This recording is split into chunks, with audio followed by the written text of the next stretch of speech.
Na vida espiritual, quando eu resolvo parar, não fazer nada, nem pecar, nem praticar virtude, o que acontece comigo? Eu começo a descer.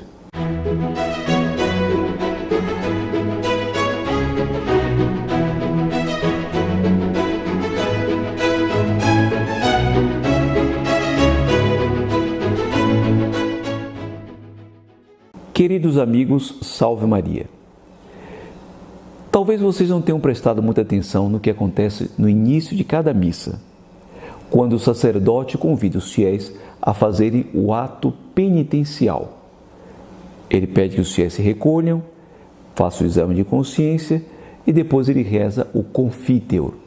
Confesso a Deus Todo-Poderoso e a vós, irmãos e irmãs, etc., que pequei muitas vezes por palavras, todo mundo já imagina palavras que possam ofender a Deus, pensamentos, atos, são os atos concretos, pensamentos são os desejos, e omissões. Talvez nós nos preocupemos muito com os atos, porque são coisas que chamam mais atenção, mas nos esquecemos das omissões. As omissões são piores, muitas vezes, do que certos atos. Nós saímos de uma eleição e vimos que houve um grande absenteísmo, ou seja, muitas pessoas se abstiveram de votar. Alguns poderiam dizer que ele foi sábio. Eu prefiro dizer que não foi sadio, porque todos temos uma obrigação a cumprir e nós não podemos nos abster da obrigação quando ela bate à nossa porta. Para falar de uma coisa bem recente.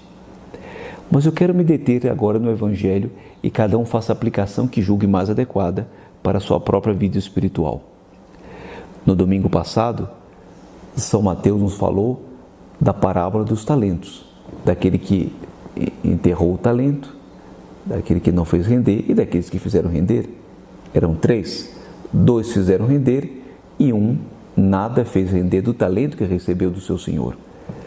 São Lucas agora vai nos dar uma outra versão, e a versão é a seguinte: Jesus acrescentou uma parábola, estava perto de Jerusalém, e ele disse que um rei, um homem nobre, partiu para um país distante, a fim de ser coroado rei e depois voltar.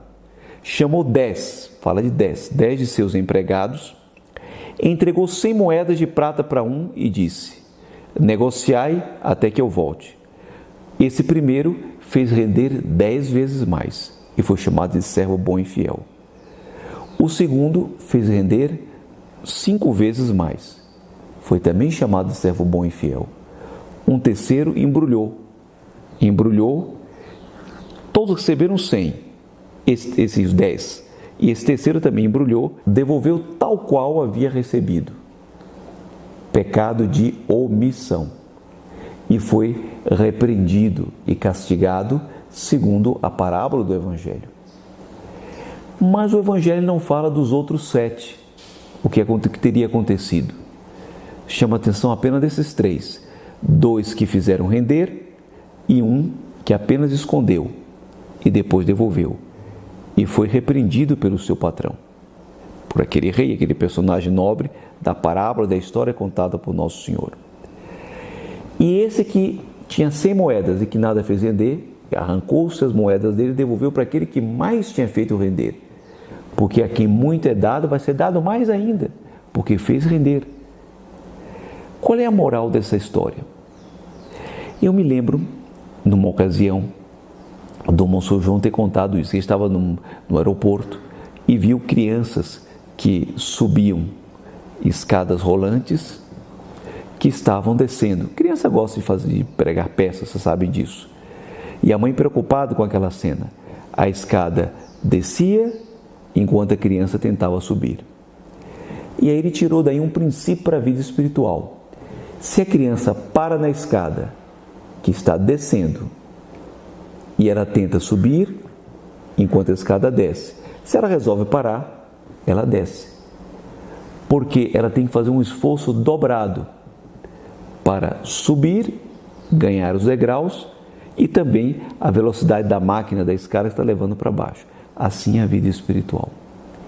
Quando nós resolvemos parar, julgando que atingimos um patamar adequado, quando nós somos omissos no compromisso dos nossos deveres, quando um pai e uma mãe é omisso ao corrigir os filhos, enfim, as circunstâncias mais variadas, quando alguém julga que parado alcançou já a estabilidade, nem faz mal, nem faz o bem, se engana. Fez talvez o pior dos males, a omissão. Parou. E se para, desce. Que Nossa Senhora não permita que isto aconteça conosco. Prestai atenção.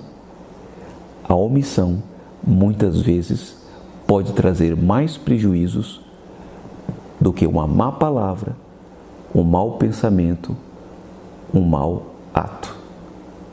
Abençoe-vos o Deus Todo-Poderoso, Pai, Filho e Espírito Santo. Amém.